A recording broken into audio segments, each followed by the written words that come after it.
ICC पुरुष cricket विश्वकप league 2 अन्तर्गत आज नेपालले नेदरल्यान्ड्सको सामना गर्दैछ। यो खेल स्कटल्यान्डको डन्डीस्थित फोर्थ हिल क्रिकेट मैदानमा नेपाली समयअनुसार दिउँसो 3:45 बजे सुरु हुनेछ। नेपाल र नेदरल्यान्ड्स बीचको क्रिकेट इतिहास हेर्दा 8 दिवसीय अन्तर्राष्ट्रियमा हालसम्म 5 खेल भएका छन्, जसमा नेदरल्यान्ड्स 3 पटक विजयी हुँदा नेपालले 2 खेल जितेको छ। यसले दुई टोलीबीच कडा प्रतिस्पर्धा हुने सङ्केत गर्दछ। यसै वर्षको फेब्रुअरीमा कीर्तिपुरमा भएको विश्वकप लिग 2 का 2 खेलमा नेपाल र नेदरल्यान्ड्सले 1-1 जित दर्ता गरेका थिए। पहिलो खेलमा नेपाल 9 विकेटले विजयी भएको थियो भने दोस्रो खेलमा नेदरल्यान्ड्सले 8 विकेटको जित निकालेको थियो। नेपाली टोली हाल उच्च मनोबलमा रहेको छ। यही प्रतियोगिता अन्तर्गत 2 दिन अघि मात्र नेपालले स्कटल्यान्डलाई यही डन्डीको मैदानमा 1 विकेटले पराजित गर्दै ऐतिहासिक जित दर्ता गरेको थियो। उक्त खेलमा नेपालले 297 रनको विशाल लक्ष्य सफलतापूर्वक पछ्याएको थियो, जुन नेपालको एक दिवसीय इतिहासकै सबैभन्दा ठूलो रन चेज हो। करण केसीले अभिजित 65 रनको विस्फोटक पारी खेल्दै टोलीलाई जिताएका थिए। नेपाली टोलीको कप्तानी रोहित पौडेलले सम्हालिरहेका छन्।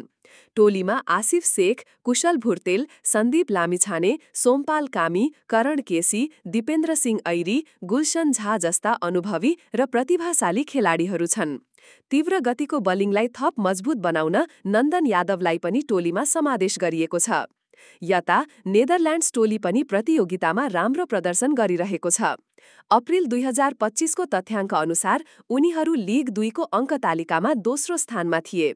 स्कट एडवर्ड्सको कप्तानीमा रहेको डच टोलीमा म्याक्स ओडाउड, विक्रमजित सिंह जस्ता भरपर्दा ब्याट्सम्यान र पल भान मिकेरेन जस्ता अनुभवी बलर छन्।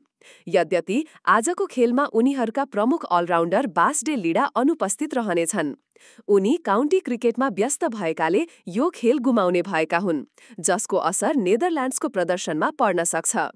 डन्डीको फोर्थ हिल मैदानको पिच ब्याटिङ र बलिङ दुवैलाई सहयोग गर्ने देखिएको छ।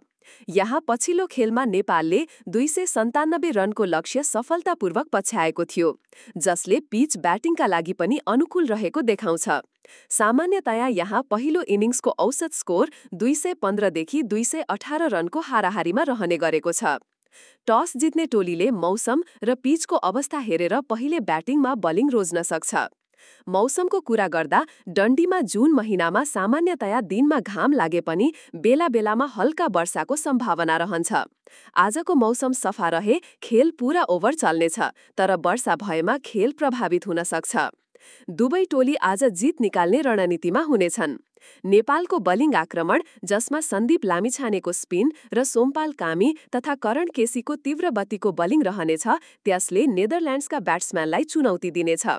उता नेदरल्यान्ड्सका अनुभवी ब्याट्सम्यानहरू नेपाली बलर विरुद्ध खुलेर खेल्ने प्रयासमा हुनेछन्।